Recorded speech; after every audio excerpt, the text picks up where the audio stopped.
Before leaving for an out-of-town business trip, my husband suddenly approached me and said, "There might be something wrong with your car's brakes. I'm worried it could be dangerous for your trip." After he checked my car, I left as planned, but halfway through the journey, something felt off. I pulled over and checked one of the tires. That's when I froze. Hidden inside the tire, I found a tracking device. Suspicious, I quietly took the device to the police station. 2 hours later, an officer called me back, his voice shaking, panicked. What they told me, what they showed me, left me in total shock. My breath caught in my throat.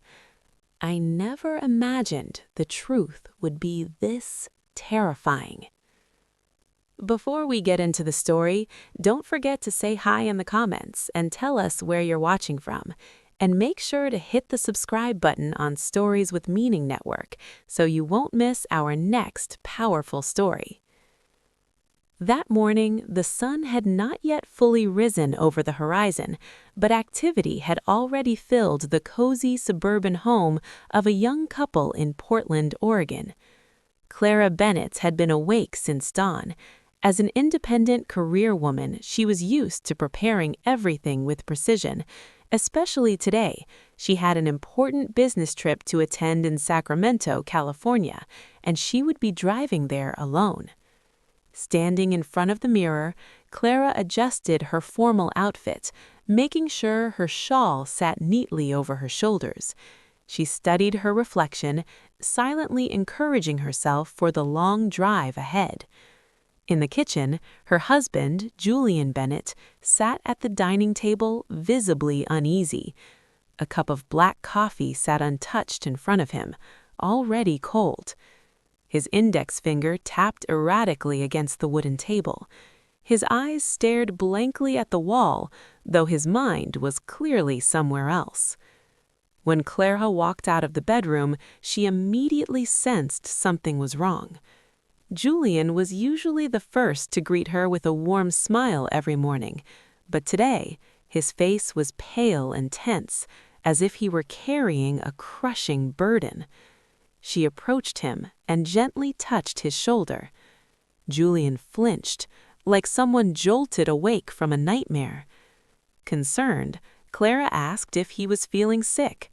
Despite the cool morning air, sweat glistened on his forehead. Julian shook his head quickly, forcing a weak smile. He said he had barely slept after having a terrible dream about her trip. In the dream, he saw Clara's car involved in a horrific highway accident. His voice sounded convincing, full of worry from a husband who seemed deeply in love. Clara was touched.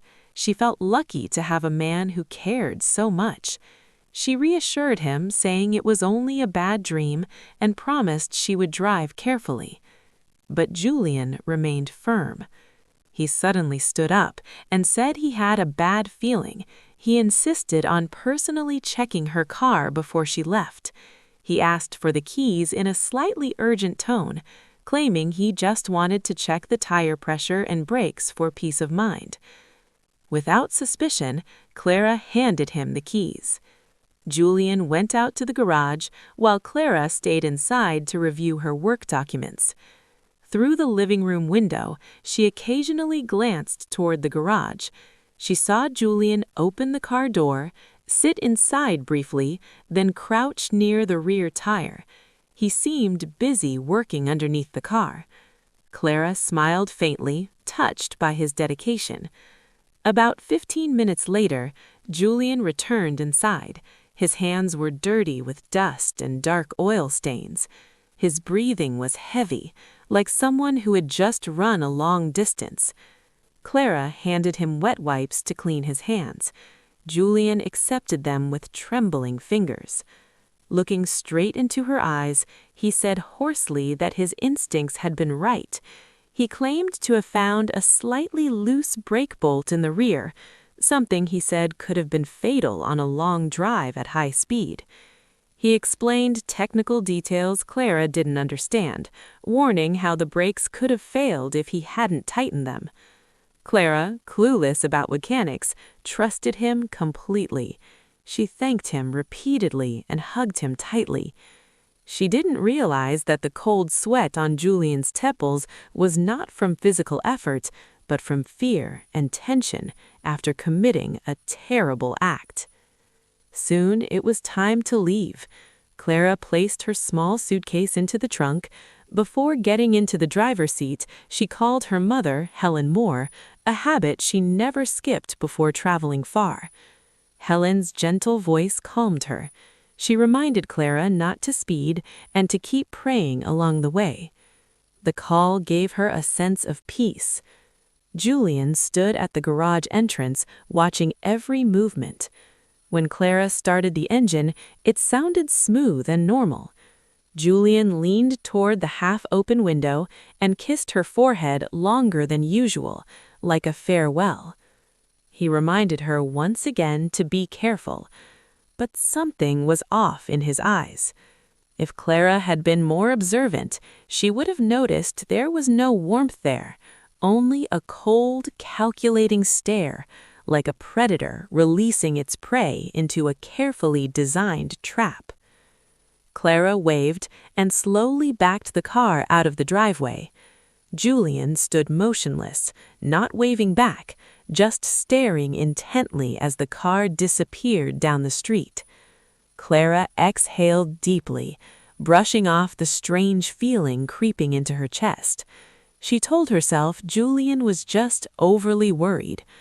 The car moved through the quiet neighborhood streets, leaving behind the house she had always believed was her safe haven, unaware that the person she trusted most had just planned her death. Clara resolved to buy Julian his favorite souvenirs on her way back from the trip, as a small token of gratitude. She imagined the smile on his face when she handed him the gift. An ironic image, considering what her husband had actually planned. The car kept moving, carrying Clara farther away from home and closer to a danger hidden within the rotation of her own wheels. The sky had fully brightened now. Morning sunlight spilled across the long stretch of interstate highway ahead of her. Wanting to arrive early and rest before the meeting, Clara gently increased her speed. Everything felt normal. The steering wheel was steady. The engine purred smoothly. The brakes responded perfectly as she slowed near a toll checkpoint. Her confidence returned. Julian was right, she thought. The car is safe. She felt foolish for having been uneasy earlier and leaned back more comfortably into the driver's seat, enjoying the scenery. Open farmland and rolling hills stretching endlessly on both sides of the highway. She had no idea the countdown to disaster had begun the moment she turned the ignition key. An hour passed. Clara was now on a quieter stretch of interstate connecting smaller cities. Dense rows of tall trees and commercial farmland dominated both sides, creating an oddly isolated atmosphere despite the daylight. She kept his speed steady at around 50 miles per hour. At first, the drive was pleasant. Soft pop music played through the car speakers, and Clara hummed along absent-mindedly. Then, something changed. A strange sound reached her ears, faint, almost unnoticeable at first. She assumed it was just gravel hitting the car's body, a common occurrence on highways. But the sound continued, a light tapping, tick, tick, tick. It had a rhythm, too consistent to ignore. Clara tried to dismiss it, turning the radio volume up slightly to drown it out. But the longer she drove, the more unsettling it became. Not because it grew louder, but because it never stopped. It didn't sound like a typical engine issue or tire friction. The noise was too rhythmic, almost mechanical, as if something beneath the car was actively working. A tight knot formed in Clara's chest. She turned the radio off completely. Now, the cabin was filled only with the rush of wind, the low hum of the engine, and that persistent tapping. Tick, tick. The sound came from the rear, somewhere near the tire or trunk. She checked the rearview mirror, then the side mirrors, searching for anything dragging behind the car.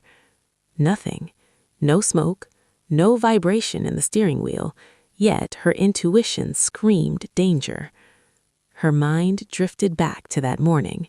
Julian's pale face, the cold sweat on his temples, his barely hidden nervousness.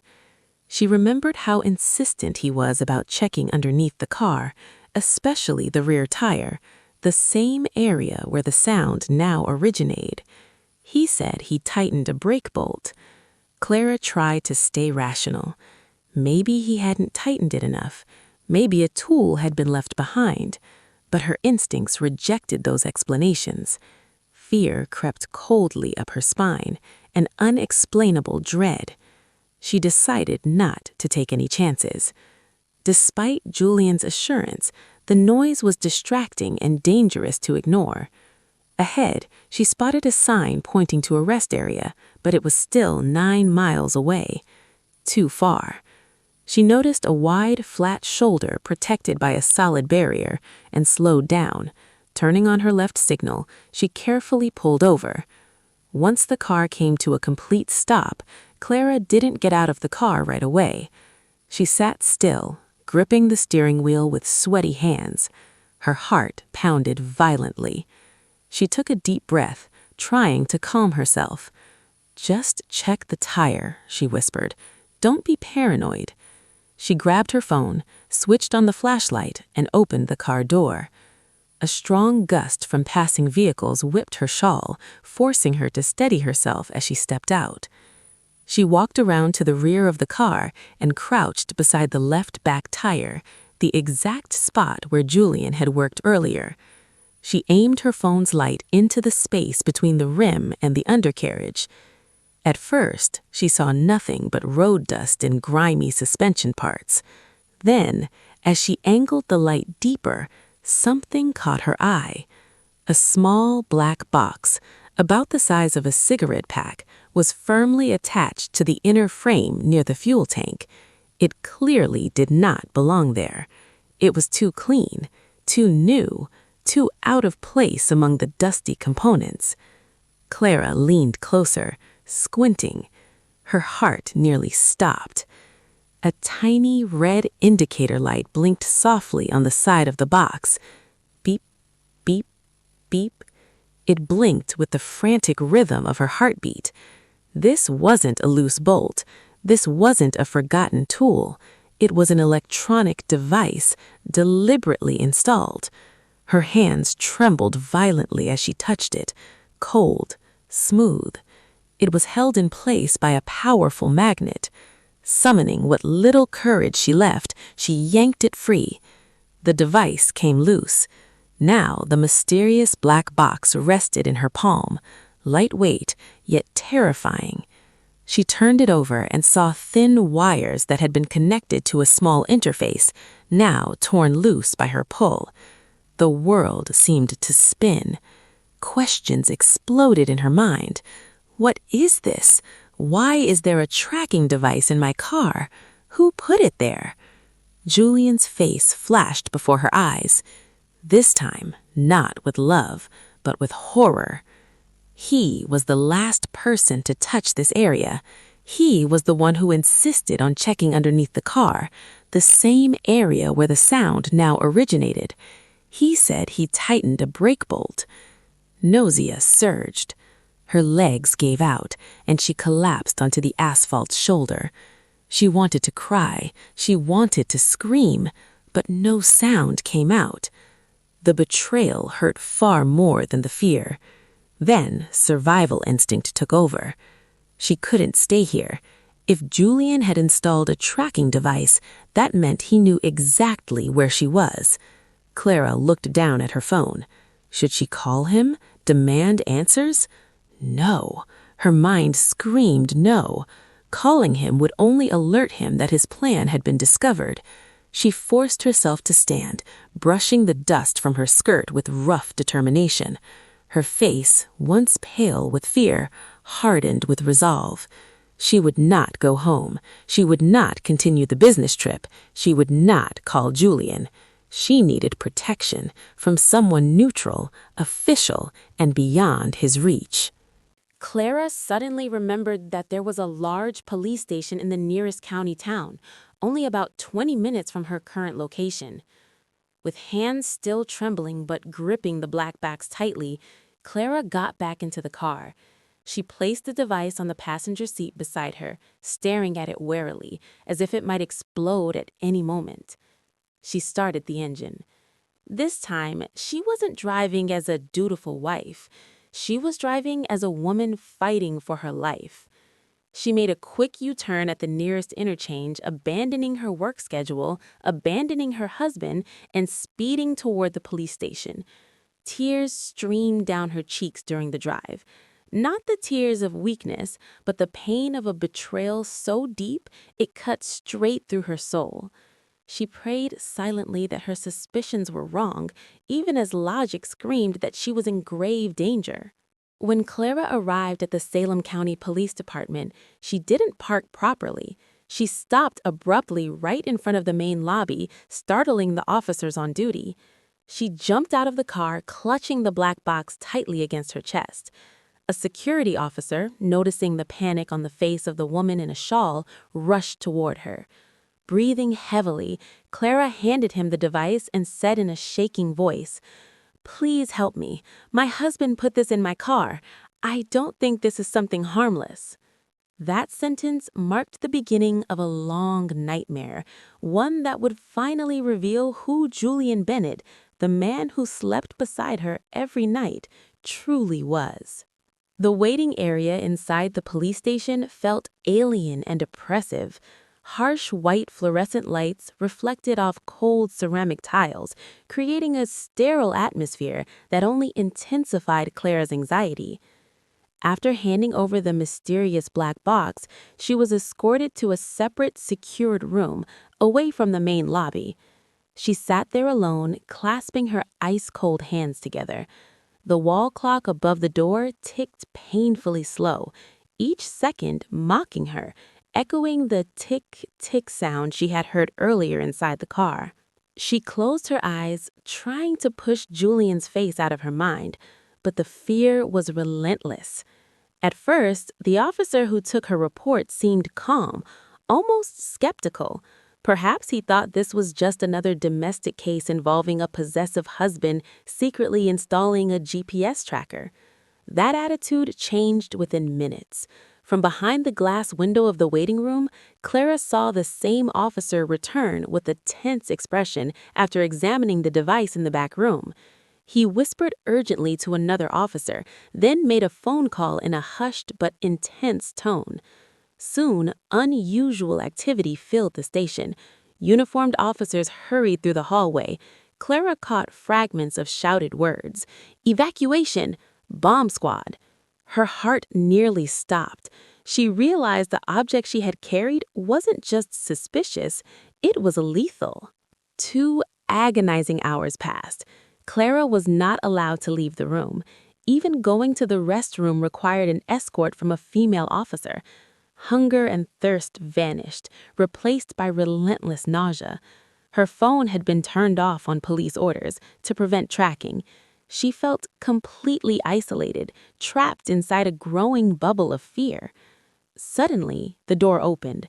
A young officer named Lucas Reed entered with a grave expression. He wasn't bringing reassurance. He was carrying a secured police-issued phone. He placed it on the table in front of Clara. "The police chief wants to speak with you directly." Clara stared at the phone, confused. Why would the chief call her when they were in the same building? Officer Reed explained that Chief Robert Dawson was inside the sterilized zone with the EOD bomb squad, examining the device Clara had brought in. It was too dangerous to bring her there. With violently shaking hands, Clara picked up the receiver and held it to her ear. For a moment, there was only heavy breathing on the other end. When Chief Dawson finally spoke, his voice wasn't firm or commanding as Clara had imagined a police chief's voice to be. It trembled, strained with panic and disbelief. He told her to remain calm, but his next words shattered what little strength she had left. Chief Dawson said Clara was incredibly lucky, or perhaps still under God's protection, because she was alive at that very moment. He explained that the small black box she had found behind her wheel was not a simple GPS tracker. It was a highly sophisticated improvised bomb trigger. His voice faltered as he explained that the device contained a small amount of C4 explosive, more than enough to rupture the fuel tank and cause a chain explosion that would engulf the car in flames within seconds. Clara's world went black. Her breath caught in her throat. It felt as if all the oxygen had been sucked from the room. A bomb. Her husband planted a bomb. Chief Dawson continued, his explanation making her blood run cold. The device had a dual trigger system. First, it was connected to speed and vibration sensors. If Clara's car maintained a stable speed above 50 miles per hour for more than 10 minutes on the interstate, the trigger would activate automatically. Second, it had a remote trigger, capable of being detonated via cellular signal if the automatic trigger failed. In other words, Julian had designed a nearly perfect death scenario. He wanted Clara to burn alive on the highway, while police would assume it was a routine traffic accident caused by brake failure or engine malfunction. Silent tears streamed down Clara's face, soaking her cheeks in her shawl. Her body shook violently, as if she were standing in the middle of a snowstorm. She imagined herself driving earlier that morning. If she hadn't noticed the strange sound, if she hadn't pulled over, if she had continued driving as planned, she would already be a charred corpse inside a burning wreck. Julian, the man who hugged her that morning, who pretended to check her brakes for safety, had been sending her straight to her grave.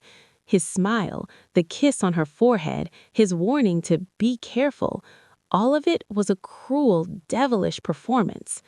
On the other end of the line, Chief Dawson tried to calm Clara, even though his own voice still trembled. He explained that the bomb squad was attempting to disarm the device, but its circuitry was extremely sensitive. One wrong move could trigger an explosion. That's why his voice shook. He said Clara had unknowingly carried an active bomb through the city, into the police station itself. Pulling the device off the car was incredibly dangerous. A strong jolt during removal could have detonated instantly. The fact that the device didn't explode when it was ripped off was a miracle, one that defied all technical logic. Clara couldn't speak anymore. Her tongue felt numb. The pain in her heart far exceeded her fear of the bomb itself. Julian's betrayal felt like a blade slowly twisting inside her chest. She felt foolish, naive, powerless. For years, she had slept beside a cold-blooded killer.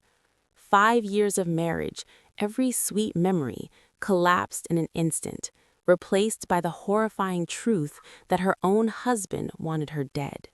Clara let the phone slip from her hand, letting it clatter onto the table.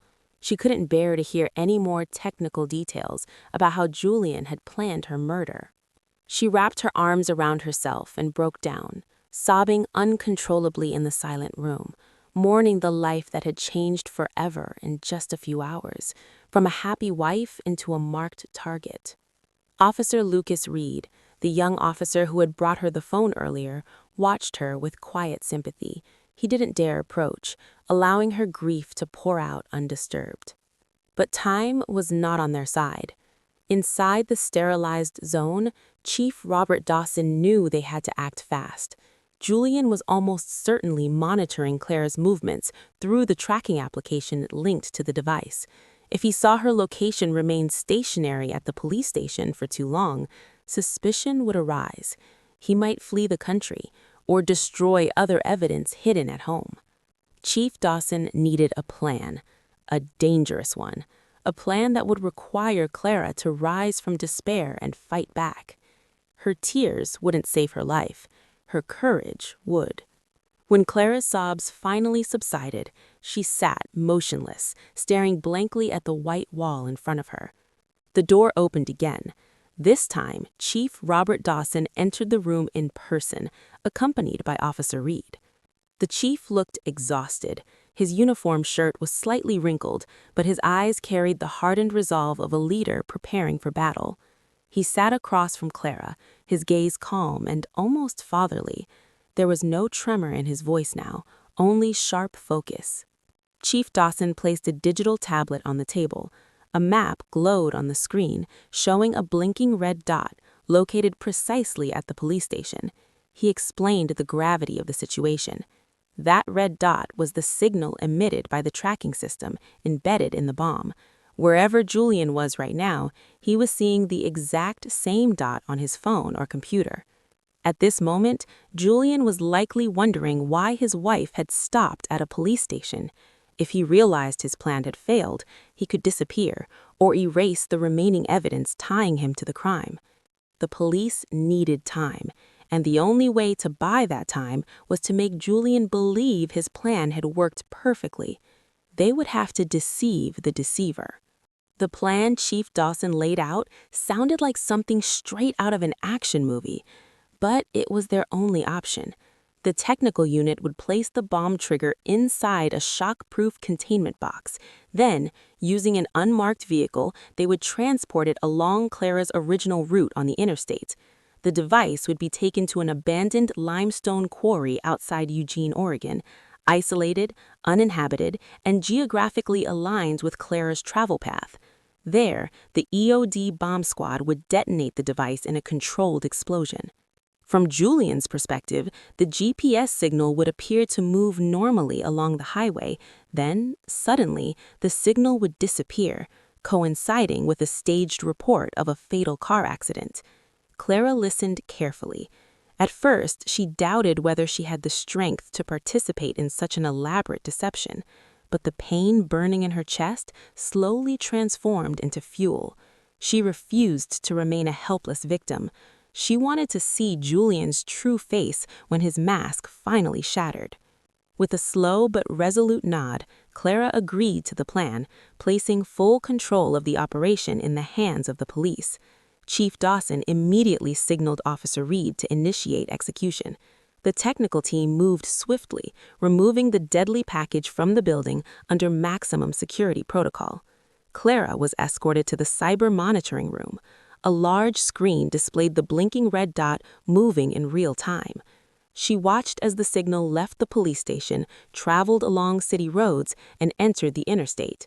The officers transporting the device drove with the same pattern as Clara's usual style, steady, cautious, neither too fast nor too slow, maintaining the illusion flawlessly. Clara's heart pounded violently. As the dot moved, it felt as though her soul hovered over that digital map, watching a simulation of her own death unfold. Meanwhile, another police unit began broadcasting false information across radio channels and local media about a single vehicle accident at mile marker 50, the designated detonation site. Fire trucks and ambulances, already coordinated, moved toward the quarry to enhance realism in case Julian decided to verify the incident himself. Everything was meticulously orchestrated. Clara could only sit still, clutching her fingers together, silently praying the deception would fool her cunning husband. 1 hour later, the red dot reached the quarry zone. On the screen, the speed indicator suddenly increased, mimicking a vehicle accelerating moments before a crash. Then, shh! The dot stopped. It blinked rapidly and vanished completely. At the quarry, the EOD bomb squad detonated Julian's improvised explosive device. The blast wasn't heard inside the police station, but the silence in the monitoring room was deafening. To the outside world, and to Julian, Clara Bennett had just died in a fatal accident. Seconds later, Clara's phone, now turned back on but set to silent, vibrated on the table. The screen lit up. The sender's name made her blood boil. My husband. every eye in the room fixed on the phone. Chief Dawson motioned Clara to read the message, but not respond. With hands trembling from rage, Clara picked it up. The message was simple, cruel. "Honey, how far have you gotten? I have a bad feeling. Let me know when you arrive. I'm really worried." Clara read it again and again. If she didn't know the truth, she might have smiled at her husband's concern. But now she understood. Julian wasn't checking on her. He was confirming whether she was still alive or already dead. The message had been sent at the exact moment the GPS signal disappeared, meaning Julian had been watching the final seconds of her death in real time, while pretending to be a loving, anxious husband. Julian's fake smile flashed vividly in Claire's mind, the triumphant smile of a murderer. Clara slammed the phone back onto the table. Her tears were gone. There was no sorrow left on her face, only a cold, unyielding stare, filled with vengeance. She looked at Chief Robert Dawson and spoke in a voice far steadier and far more terrifying than before. "He swallowed the bait, Chief. He thinks I'm dead." Chief Dawson nodded, acknowledging the mental toughness of the woman sitting before him. This was Clara Bennett's turning point. She was no longer a weak wife. She was a woman who had clawed her way back from her own grave to demand justice. The game had just begun. Julian Bennett might believe he had won everything, eliminating the only obstacle standing between him and absolute wealth and freedom. What he didn't realize was that he had awakened a side of Clara he had never known existed. In silence, Clara swore she would play along with Julian's game. She would let her husband soar high in the euphoria of victory before she herself would clip his wings and send him plunging into the deepest abyss of ruin. Her plan for revenge was now perfectly arranged in her mind, fully backed by the full force of the law standing behind her. Night had long fallen. A starless sky blanketed the city, as if nature itself mourned the false tragedy that had just been broadcast across Chicago. Clara remained inside a secure room at the Chicago Police Department headquarters, a temporary safe house prepared by Chief Dawson for her protection. Her body felt utterly exhausted, yet her eyes refused to close even for a second. Adrenaline and heartbreak fused together, fueling her vigilance. She was not alone. Chief Dawson and Officer Lucas Reed moved in and out of the room, carrying stacks of reports. In the corner, the Digital Forensics Unit worked silently, hacking and reconstructing the digital footprints of Julian and Clara's seemingly normal life. The investigation moved at remarkable speed, driven by the physical evidence of the improvised bomb, now secured as primary evidence. Under charges of terrorism and attempted premeditated murder, law enforcement had full authority to conduct extensive digital and physical searches without waiting for complicated warrants. Their primary objective was not merely to arrest Julian, but to understand why a husband would so meticulously engineer his wife's death. Motive was the key to ensuring Julian would rot behind bars for the rest of his life, and Chief Dawson was determined to find it that very night. At around 9 p.m., Chief Dawson re-entered Clara's room, his expression graver than before. In his hand was a thick red folder, a color signaling urgency and danger. He pulled a chair and sat directly across from Clara, his gaze firm yet sympathetic. Placing the folder on the table, he exhaled deeply before speaking. His team had just cracked open a secret safe in Julian's private office and recovered deleted data from his personal laptop. What they found was not an affair or petty debt, but a scheme rooted in humanity's most basic greed. Chief Dawson opened the folder and pulled out an old, highly official-looking document bearing a notary seal. Clara frowned. She didn't recognize it. Carefully, Chief Dawson asked if she knew anything about her biological father. Clara slowly shook her head. Her father had separated from her mother, Fiona Bennett, when Clara was still a toddler. Contact had been completely severed ever since.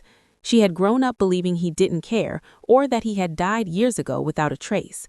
Her father's name was a faded memory she never revisited, out of respect for her mother. What Chief Dawson next revealed struck like lightning in broad daylight. Clara's biological father had passed away 1 month earlier in California, and during the decades he had been absent, he had built a massive and highly successful agricultural business empire, becoming a powerful land tycoon with assets spread across multiple states. In his old age, despite the distance, he had never forgotten his only daughter. Before his death, he drafted a legally binding will. His entire fortune, valued at over $180 million USD, was left exclusively to his only child, Clara Bennett. Clara stared in disbelief. She, a regular corporate employee, was suddenly declared the sole heir to a staggering fortune. Confusion quickly followed. If the inheritance had been granted a month ago, why had no lawyer contacted her? Why had she received no letter? Chief Dawson answered by sliding over the second document. It was an official notification letter from a law firm addressed to Clara's home, dated 3 weeks earlier. The envelope had been opened. The delivery receipt bore a signature. Julian Bennett's signature. Her blood boiled instantly. Julian had intercepted the letter. He had known about her father's death and the massive inheritance long before she did. He concealed her own father's passing and stolen her rightful knowledge. But why? Chief Dawson pointed to a clause circled in red ink within the will. This inheritance is granted solely to my daughter, Clara Bennett. Should my daughter pass away, the assets shall transfer to her biological child. If my daughter dies without children, the entirety of the assets shall be transferred to her surviving legal spouse. This clause, Chief Dawson said quietly, is what triggered everything. Clara and Julian had no children after 5 years of marriage. If Clara accepted the inheritance, Julian would merely be the husband of a wealthy woman, one who was intelligent, independent, and firmly in control of her finances. Julian knew he couldn't sustain his greedy, luxurious lifestyle under her authority. Worse, he likely feared Clara would divorce him one day once she saw his true colors. But if Clara died before the inheritance was legally transferred, then Julian, by law, would become the substitute heir. He would walk away with hundreds of millions of dollars, alone, no sharing, no permission. This truth hit Clara harder than any bomb could ever. Julian hadn't tried to kill her out of hatred. He hadn't tried to kill her for another woman. He tried to kill her for money. To Julian, Clara's life was nothing more than numbers in a bank account.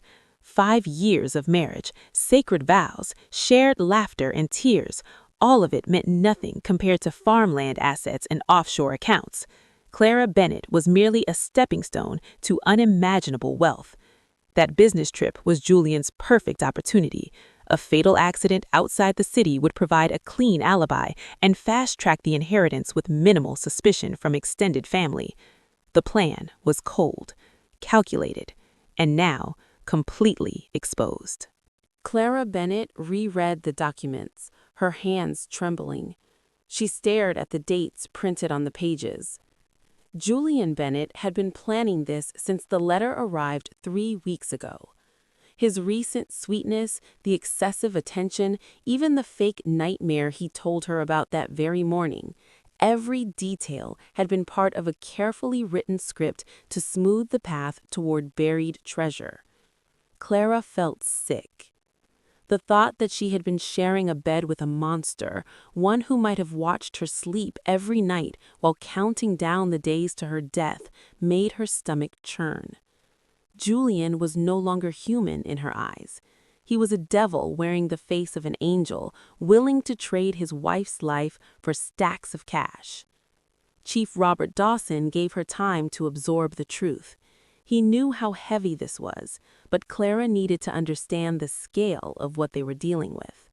This wasn't just domestic violence. This was corporate crime disguised as a marriage.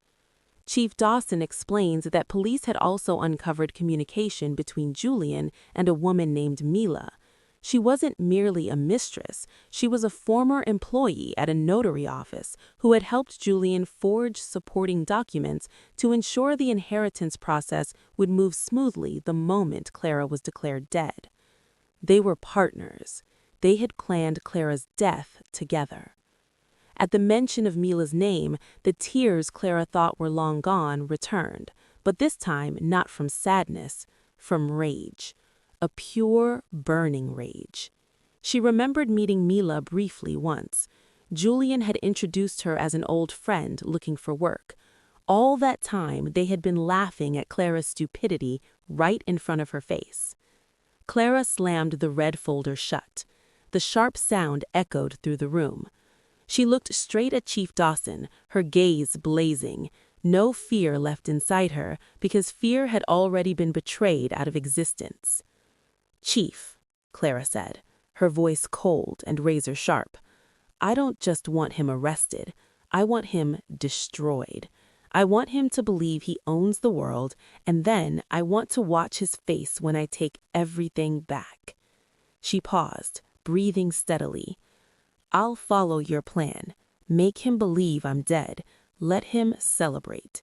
The higher he flies, the more it will hurt when he falls." Chief Dawson gave a thin smile of approval. He saw the fire in Clara's eyes, the same fire he had carried while hunting high-profile criminals throughout his career. That night, inside a cold interrogation room, an alliance of revenge was formed. Clara Bennett was no longer a victim. She was a hunter, patiently waiting to strike prey, drunk on victory. While Clara gathered her strength inside police headquarters, the atmosphere at her home, now fully under Julian's control, was nauseatingly different. News of the fatal highway accident at Interstate 90, mile marker 31, spread quickly across local television stations and social media. Police released the victim's initial, C, and the exact model of Clara's car, along with distant footage showing a charred wreck at the bottom of a quarry ravine. The explosion had been the work of the bomb squad, Explosive Ordnance Disposal, EOD unit. The official narrative, a single vehicle accident caused by brake failure, triggering a fuel tank explosion. To the public, it was a tragedy. To Julian, it was a victory symphony.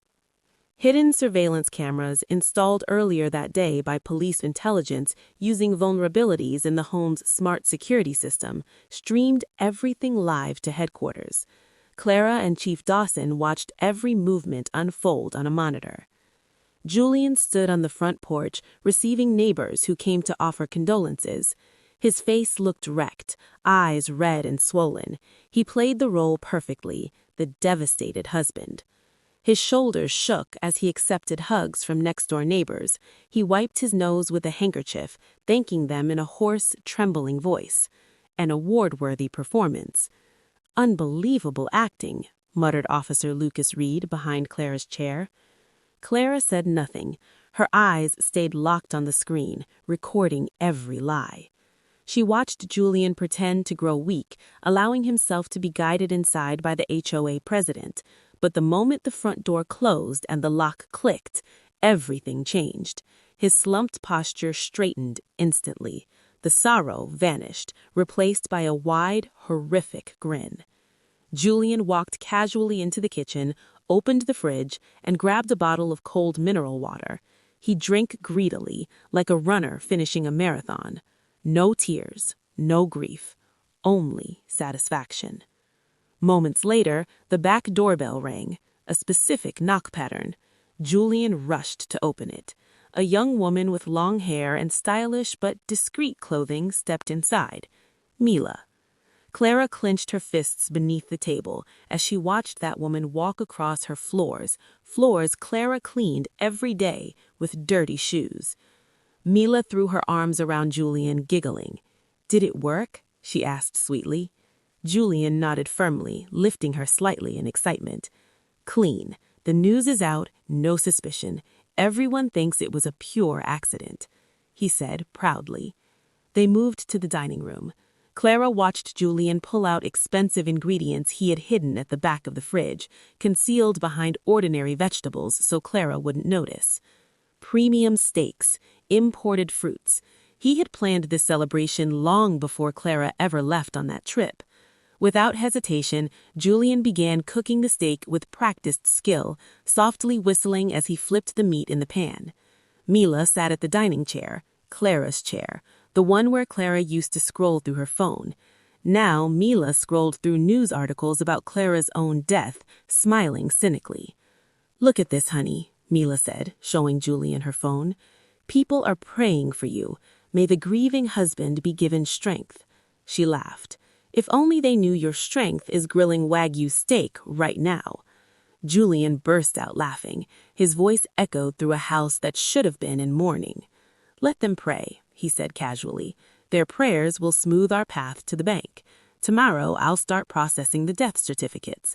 You've got the fake notary documents ready, right?" Mila nodded. "All set. Once the death certificate is issued, we file the inheritance claim. In a month, we're billionaires." At police headquarters, Chief Dawson ordered every second of that conversation to be recorded. This was powerful evidence, a direct confession from the perpetrators themselves. But for Clara, it was pure psychological torture. She saw her favorite plates, gifts from Fiona Bennett, now being used by Mila. She saw the crystal glasses she reserved for special moments, now filled with sparkling soda as Julian toasted with his mistress. They ate greedily, cutting into the meat with rough movements, as if slicing through the last remnants of Clara's memories in that house. There was no alcohol on the table. Julian wanted to stay fully sober in case more guests arrived later that night. They drank only expensive soda and fruit juice, but the intoxication they felt was far stronger than alcohol. They were drunk on victory. Their conversation grew more disgusting by the minute. They began discussing plans to renovate the house. Mila said she wanted to repaint the living room because Clara's color choices were cheap and tasteless. She also wanted to throw away all of Clara's clothes from the closet and replace them with designer collections. Julian agreed to everything effortlessly, as if Clara had never existed in his life. "She was boring anyway," Julian said casually while chewing his steak. The words struck Clara harder than any physical blow. She was too stiff, too straight-laced. Living with her felt like living in a girls' dormitory. Julian continued, "I need someone more exciting, someone who knows how to enjoy money like you do, Mila." Mila smiled seductively and fed him a piece of meat. "And now you're free. No more breaks holding you back. Oh, speaking of breaks, are you sure she didn't suffer? I mean, the explosion killed her instantly, right?" She pretended to care, her tone flat. Julian shrugged indifferently. "I don't know, and I don't care. Whether she died instantly or burned slowly, the result's the same. She's gone, and her signature isn't needed anymore. That old bastard's inheritance is mine now." Julian's cold answer made Clara's blood freeze. The man had no conscience at all. He didn't even see Clara as a human being, just an administrative obstacle that needed to be erased. Clara shut off the monitor. She couldn't watch their disgusting intimacy over her own grave any longer. She had seen enough. She had heard enough. Her tears were completely gone. Inside her chest was only a hollow space, ready to be filled with revenge. Clara turned toward Chief Robert Dawson, her face hard as stone. "Enough, Chief," she said calmly. "I've seen the real devil. Now allow me to become the ghost that haunts his sleep." Chief Dawson nodded respectfully. "This recording alone is enough to bury them under multiple charges. Life imprisonment or worse awaits them.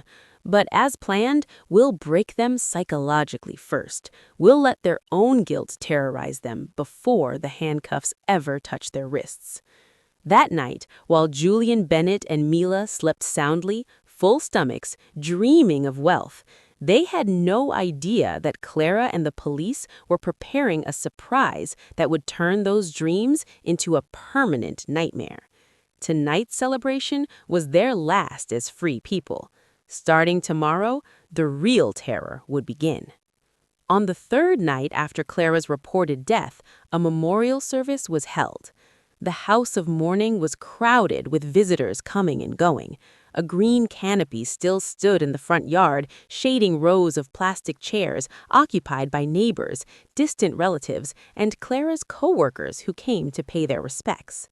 Soft funeral hymns played through speakers, filling the air with solemn grief. But for Julian, every second of the service was intolerable boredom. He sat in the living room wearing a plain white shirt and dark blazer, his mournful expression rehearsed for hours in front of a mirror. Occasionally, he wiped his dry eyes, pretending to hold back tears as guests shook his hand and offered condolences. Inside his head, Julian was busy calculating how soon the event would end so he could return to enjoying his freedom. Fiona Bennett, Clara's mother, sat not far from him. The elderly woman looked shattered, her face swollen from crying, her gaze empty as it rested on the floor. Julian glanced at his mother-in-law with irritation. To him, Fiona's grief was overdramatic, an annoying visual disturbance that ruined his blooming mood. He even found himself thinking how inconvenient it would be to deal with her once the inheritance cleared. He had already planned to send Fiona to a nursing home in another state under the excuse of better care. In reality, he wanted to remove the last remaining family member so he could enjoy the fortune undisturbed. At around 8 p.m., during a quiet moment between prayers, something strange happened. At first, it seemed trivial. The crystal chandelier in the living room began to flicker. Guests exchanged glances, assuming it was a power issue from heavy electricity use. But the flickering followed an odd pattern: off, on, off, on, then went completely dark for several seconds. When it came back on, the light was blindingly bright before dimming again like a candle flame. Cold sweat slid down Julian's back. He knew the house's electrical system had been fully renovated last year and integrated with a smart home system. He tried to think logically, maybe a short circuit, but unease crept into his chest. Before the guests recovered from the flickering lights, the temperature in the room suddenly dropped. The air conditioning units in every corner of the house blasted icy air at maximum power, as if commanded by an unseen hand. Curtains flapped wildly, despite the windows being tightly shut. Mourners pulled their jackets closer, whispering in confusion.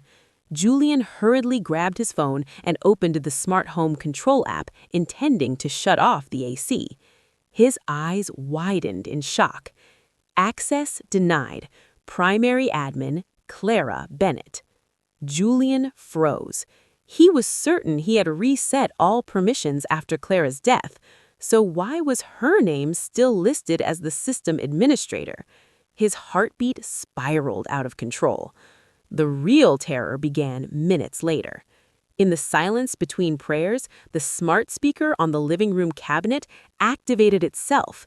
Its blue indicator light spun slowly. Static crackled. Every eye in the room turned toward it. Then a voice played. A familiar voice. It was Clara's voice. Not a ghostly whisper, but a casual recording of her humming one of her favorite songs in the bathroom. A private recording Julian had secretly saved back when they were still affectionate. "Hey, Julian, don't forget to lock the door, okay?" Clara's cheerful, living voice echoed through the room full of mourners. Panic erupted. Fiona Bennett screamed hysterically, crying out her daughter's name, convinced Clara was there. Julian's face drained of color. His hands shook violently as he gripped his phone. He knew this wasn't supernatural. This was hacking. But who had access to that recording besides him? Julian rushed toward the speaker, trying to unplug it. In his panic, he tripped over the carpet and fell hard on the floor, creating a humiliating commotion in front of everyone. He forced an awkward laugh, telling the guests the speaker must be broken or picking up radio interference. But the suspicious, fearful looks from the neighbors told him the lie wasn't working. Something was wrong in that house. Something unfinished. A presence not at rest. A vengeance waiting to be completed. The climax of that night's terror came just as the gathering was about to disperse. A motorcycle courier stopped right in front of the house gate. He wore a full-face helmet and a plain black jacket with no delivery company logo. With firm, confident steps, he walked straight through the crowd of guests preparing to leave. Without asking a single question, he placed a worn cardboard box directly in front of Julian Bennett. "Package for Mr. Julian Bennett. Express delivery," the courier said flatly from behind his helmet. Then, without waiting for a response, he turned around and left, disappearing into the night before Julian could ask who the sender was. Julian stared at the box suspiciously. There was no sender's name, only thick red marker writing on the lid. For my beloved husband. With trembling hands, watched by the remaining guests who lingered out of morbid curiosity, Julian tore open the tape. The moment the box was opened, the stench of engine oil and rusted metal spilled into the air. Julian's eyes widened in horror. Inside lay a cracked, scorched car brake disc, its surface warped and blackened, alongside a heavy adjustable wrench smeared with thick red liquid that looked unmistakably like blood, though in truth it was only dark motor oil. Resting atop the pile of metal was a single sheet of white paper. Julian recognized the handwriting instantly. Clara Bennett's handwriting. The message was short, but it shattered what little sanity he had left. Julian, you forgot to tighten one bolt in your heart. I've come home to fix it. With a strangled gasp, Julian threw the box away in sheer panic. The brake disc clanged violently against the marble floor, the metallic echo making everyone jump. Julian stumbled backward until his back slammed against the wall. His breathing turned ragged, his eyes darting wildly around the room, as if searching for Clara's figure lurking in every shadow. This has to be a prank, he screamed hysterically, his voice cracking. But deep down, his logic was already collapsing. Was Clara really dead, or had her spirit risen to claim vengeance? Irrational fear gnawed at his mind. He felt watched by countless invisible eyes. That night, after the last guest fled the house in quiet terror, Julian didn't dare sleep in the master bedroom. He locked himself inside the guest room, turned on every light, and crouched in the corner of the bed, clutching a kitchen knife. He called Mila again and again, desperate for reassurance that he wasn't losing his mind. Her phone was unreachable. Another deliberate move in Chief Robert Dawson's isolation plan. Julian was completely alone. The wind outside the window sounded like Clara whispering his name. The shadows of trees on the curtains twisted into the shape of a woman wearing a shawl, standing still and watching him. The psychological terror orchestrated by Clara and the police shattered Julian's mental defenses. The arrogant killer had become a cornered rat trapped inside his own maze of fear, waiting for a morning that refused to come. 3 days passed after the night of terror. Slowly, Julian regained a sliver of confidence, driven not by courage, but by greed far stronger than fear. He convinced himself the Memorial Night incident had been nothing more than a cruel prank. Maybe jealous rivals, maybe business competitors. Ghosts didn't exist, and the dead couldn't send packages. Clara was dead. Period. He had seen the news. He had seen the burned wreckage on television. That was the only truth he held on to. Now his focus returned to its original goal: money. Today was disbursement day, the day he would officially become the sole owner of the enormous fortune left by Clara's father. Early that morning, Julian dressed immaculately. He wore his finest tailored suit, bought just yesterday, sprayed on expensive cologne, and slicked his hair perfectly. In the mirror, he saw a future billionaire staring back, not a grieving husband. He ignored the dark circles under his eyes from 3 sleepless nights. With confident strides, Julian drove to a prestigious law firm in downtown New York where the reading of the will and the signing of inheritance transfer documents would take place. Mila wasn't with him. She had claimed to be suddenly ill. In reality, she had been arrested 2 hours earlier and was now under interrogation. Julian, blissfully unaware, assumed he would savor this moment of triumph, alone. The law firm towered above the street, its glass architecture modern and intimidating. Julian entered the lobby with his chin held high. A polite receptionist escorted him directly to a VIP conference room on the top floor. The room was lavish. polished mahogany table, plush leather chairs, and a breathtaking skyline view through massive windows. At the head of the table sat a stern senior attorney and a notary assistant organizing stacks of documents. Julian shook their hands with the smile of a winner. The attorney, who was secretly cooperating with law enforcement, began the procedure with rigid formality. He detailed the assets left behind by the late father of Clara Bennett. Vast oil fields in Texas, multiple commercial properties in Manhattan, along with time deposits, stocks, and other financial instruments. The total value made Julian's head spin with delight. He tried to suppress his grin, but the gleam in his eyes betrayed him. Sports cars, a mansion with a private pool, luxury trips around the world. All the fear and suffering of the past few days felt fully repaid. "Very well, Mr. Bennett," the attorney said flatly, sliding a thick document across the table. "Based on the death certificate of Mrs. Clara Bennett that you have provided, and according to the clauses of the will, all assets are to be transferred to you as the substitute heir. Please review the waiver clause and sign where indicated." Julian accepted the gold pen, his hand trembling, this time from pure ecstasy.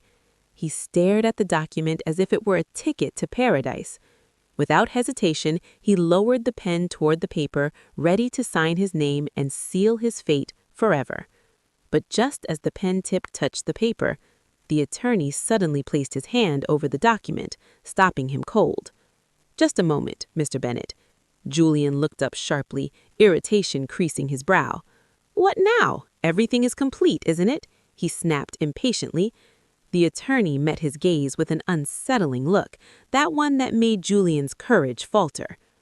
"Our legal procedure requires a final verification from a key witness, especially in cases where the primary heir dies suddenly under suspicious circumstances.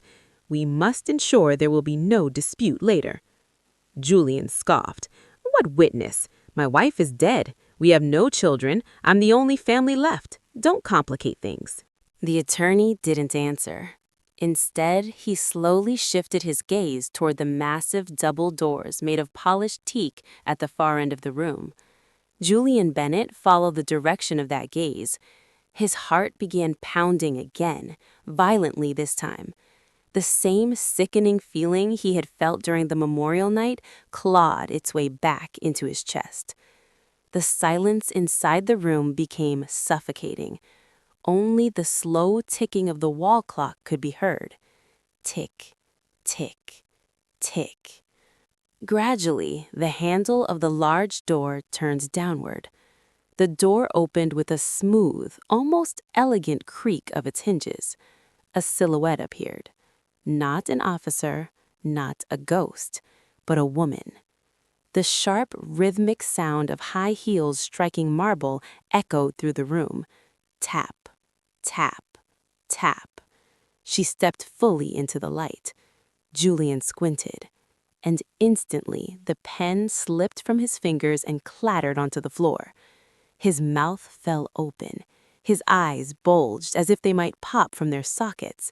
His breath caught in his throat as though an invisible hand were squeezing his neck. The woman was Clara Bennett, but not the Clara he once knew. The Clara standing there wore a tailored blazer and formal slacks, elegant, powerful, commanding. Her presence radiated authority and absolute confidence. Her face looked fresh, untouched by injury, not a single scar. Her eyes were sharp and cold, piercing straight through Julian's. Clara walked slowly toward the table. Every step crushed Julian's ego and shattered his hopes into dust. The room seemed to shrink around him. The glass walls felt like they were closing in, squeezing the air from his lungs. He wanted to run. His legs refused to move.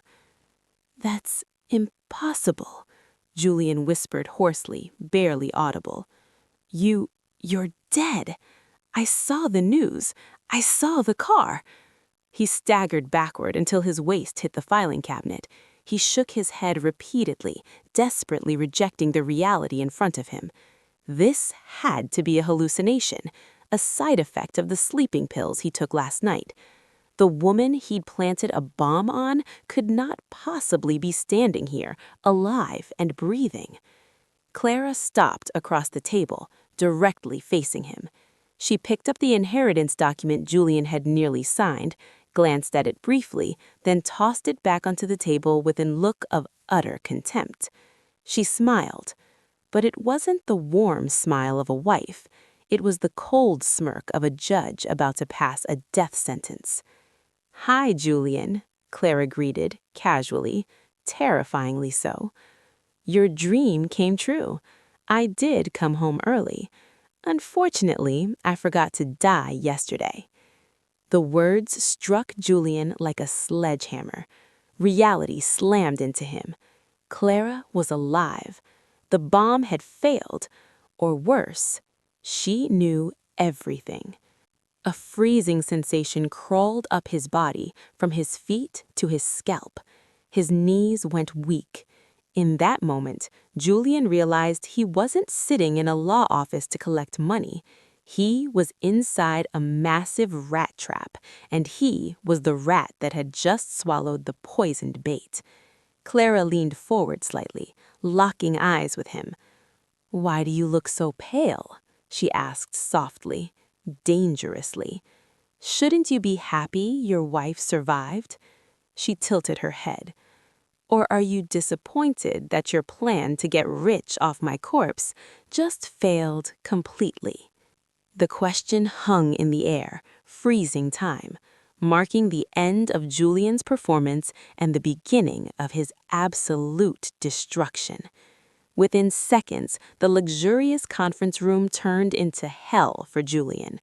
The cool air from the climate system suddenly felt like it was choking him, as if oxygen had been sucked out and replaced with poison gas. Julian stood frozen, his back pressed against the filing cabinet. His body shook violently, not from cold, but from the sheer psychological shock. Before him stood Clara, her eyes reflecting something he had never seen. No softness, no obedience, but the unyielding resolve of a woman who had risen from her own death to demand justice. She looked terrifyingly alive, so real it shattered every illusion of victory Julian had built over the past few days. Julian tried to speak, but his voice died in his throat. His once cunning mind jammed completely, unable to process the impossible reality. He had seen the accident footage. He had seen the burned wreckage. Doubt gnawed at his sanity. Was this still part of the ghost terror from the memorial night? Then Clara's voice cut through the silence, human, sharp, and dripping with sarcasm. She stepped closer, cornering him further. "Are you disappointed to see me breathing?" she asked quietly. The truth finally hit him. This was real. His wife was alive. His plan had failed, utterly. Julian's panic twisted into blind, desperate aggression. His pale face flushed red with rage and confusion. He pointed a trembling finger at Clara and screamed that she had deceived him, accusing her of faking her own death. A ridiculous accusation coming from the man who had tried to murder her. He shouted that this was illegal, that Clara was manipulating the law by pretending to be dead. His voice echoed off the glass walls. Yet no one else in the room reacted with fear. The attorney and the notary assistant remained seated, calm, watching Julian with cold disdain, as if observing a pathetic clown show. Suddenly, the double doors behind Clara burst open. Heavy, disciplined footsteps of military-style boots thundered into the room. Chief Robert Dawson entered, wearing his official police uniform, followed by Officer Lucas Reed and several armed detectives. Their presence carried undeniable authority. Julian froze. His eyes widened at the sight of the uniforms. He recognized Chief Dawson, the same officer he had seen on the news giving statements about the so-called accident. The puzzle pieces finally snapped together. The police were involved. This wasn't just Clara surviving. This was a carefully designed trap built specifically for him. Julian's legs gave out. He collapsed onto the cold marble floor. Chief Dawson stepped forward, towering over Julian's broken figure. His deep, commanding voice filled the room. "The performance is over, Mr. Bennett. The stage has collapsed." Julian still tried to deny everything, rambling that he had done nothing wrong, that he was just a grieving husband handling inheritance paperwork. He screamed for proof, daring the police to prove his guilt. He believed the bomb had exploded at the site, leaving no physical evidence. He clung to the hope that expensive lawyers could still twist the truth in his favor. That hope died instantly. Officer Lucas Reed stepped forward, carrying a laptop. He placed it on the conference table and turned the screen toward Julian. The video played. CCTV footage from Julian's dining room.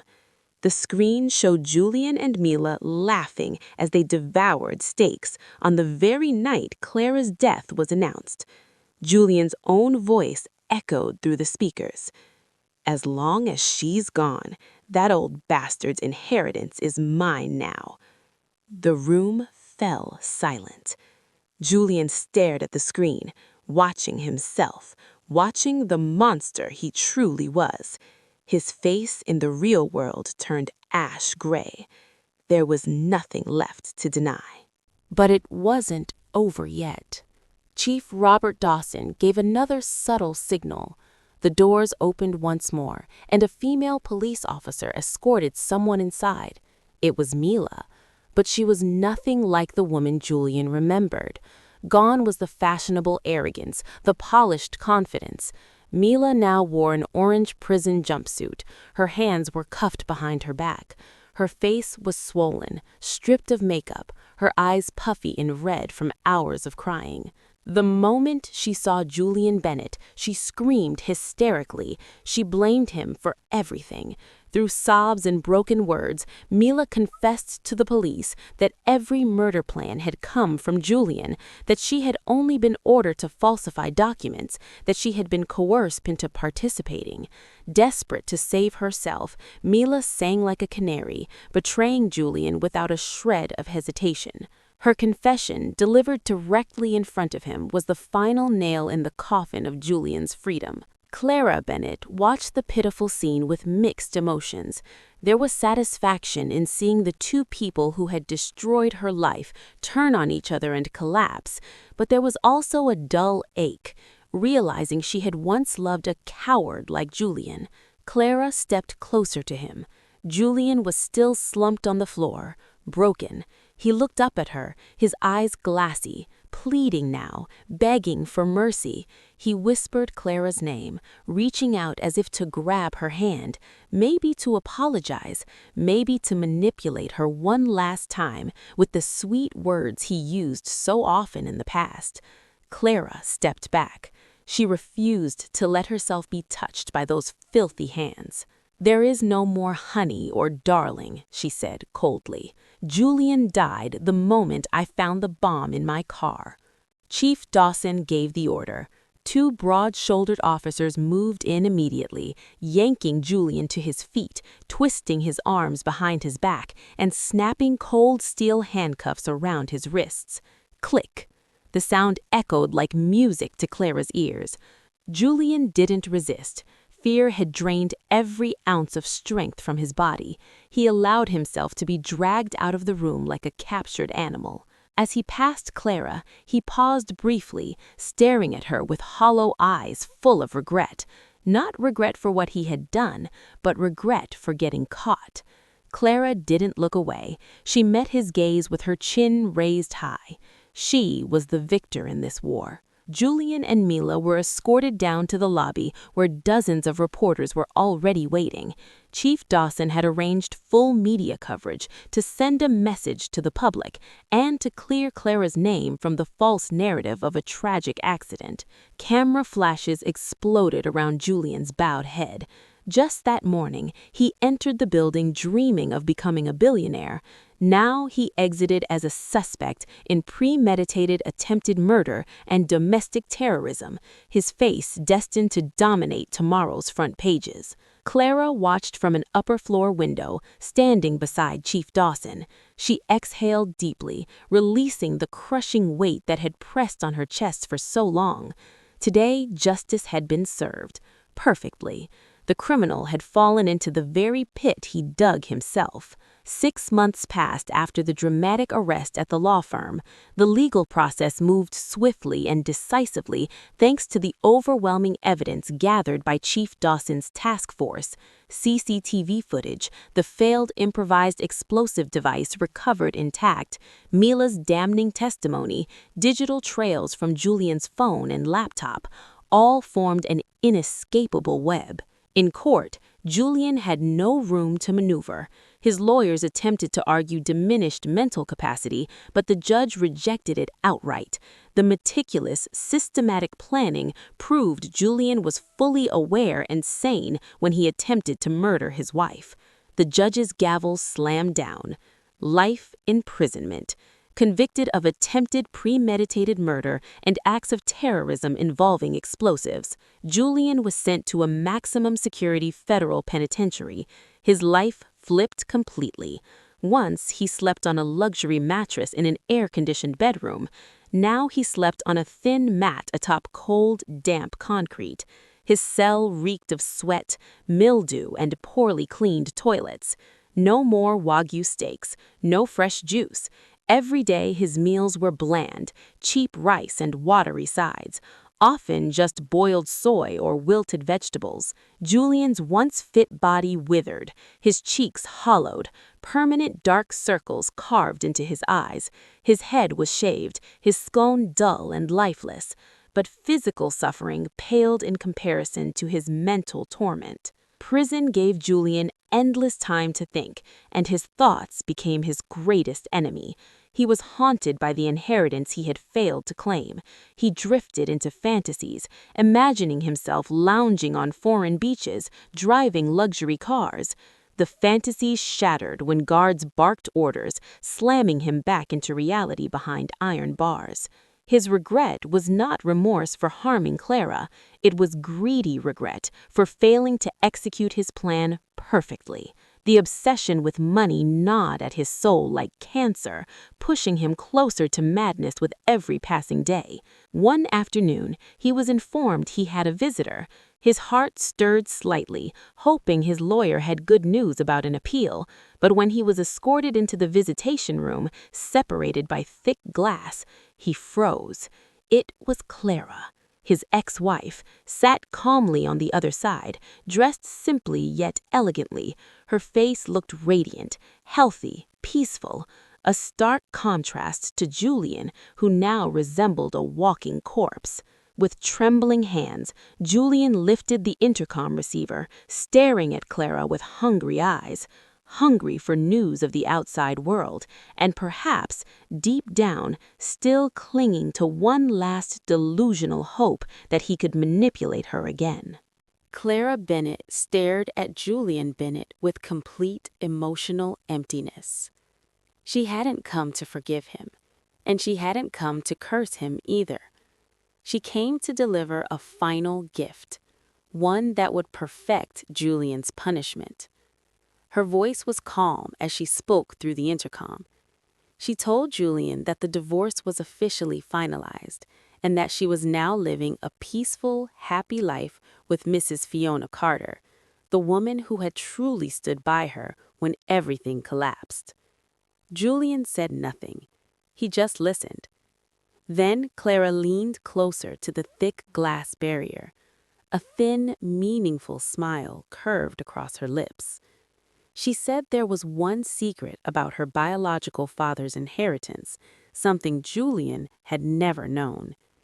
Julian's ears sharpened instantly. His eyes widened with raw excitement the moment he heard the word inheritance. Greed was still alive inside him. "Julian," Clara said softly, her voice steady and precise, Do you know why my biological father never contacted me for decades? You thought he was a successful billionaire, didn't you? She paused deliberately. Let me tell you the truth. My father's company actually went bankrupt 5 years ago due to catastrophic mismanagement. The assets listed in the will were indeed massive, but the tax liabilities and bank debts were far greater. Every single asset was tied up in lawsuits and bank seizures. Clara's eyes never left Julian's face. If you had successfully become the legal heir back then, what you would have received wasn't hundreds of millions of dollars, but over $500 million in debt you would have been legally responsible for paying off for the rest of your life. Julian's eyes bulged as if they were about to burst from their sockets. His jaw dropped. His breathing hitched violently. Clara continued, her voice light, almost casual, like she was telling a bedtime story. So, in a way, God actually saved you. If you hadn't ended up in prison, you might have ended up dying in some gutter. Her voice sharpened just a fraction. You tried to kill me over debt, Julian. You sold your soul and dragged yourself into a living hell just to inherit a mountain of unpaid bills. She finished with a sweet, lethal smile. Clara placed the receiver back on the hook and stood up. She didn't wait for a response. She turned around and walked out of the visitation room. Her steps were light, free. Behind the glass, Julian stood frozen. His brain struggled to process the words. Debt. He had done all of this? Murder, lies, life imprisonment, losing everything for debt. The truth crushed him harder than the judge's sentence ever had. Suddenly, Julian screamed. He slammed his frail fists against the reinforced glass, howling like a wounded animal. No! No! This isn't possible! You're lying! His screams echoed down the cold prison corridors, filled with absolute despair and agony. Correctional officers rushed in, restraining him and dragging him back toward his cell as he continued thrashing and sobbing. The irony shattered what little sanity he had left. Julian realized too late that he was the stupidest man alive.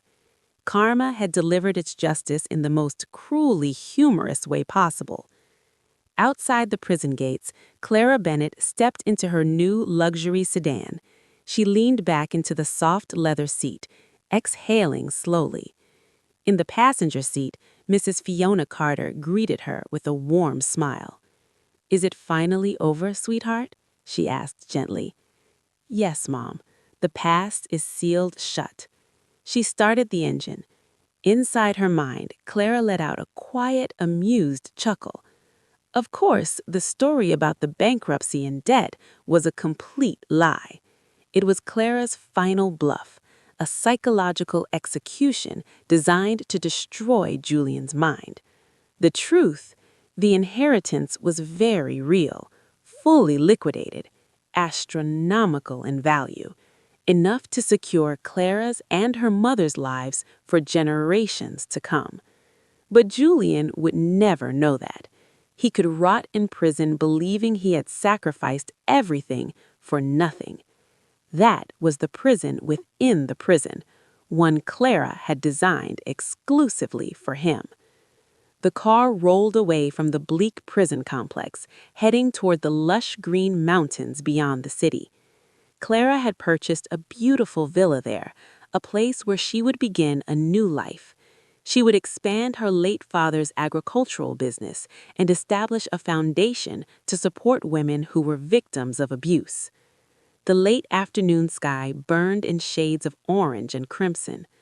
Clara lowered the window, letting the fresh mountain air brush against her face. She inhaled deeply. Freedom, real freedom. No more fear, no more cracks in her life. The steering wheel of her destiny was finally in her own hands, and she was ready to drive straight into a future filled with peace and power. My life is under my control now, and no one will ever hurt me again.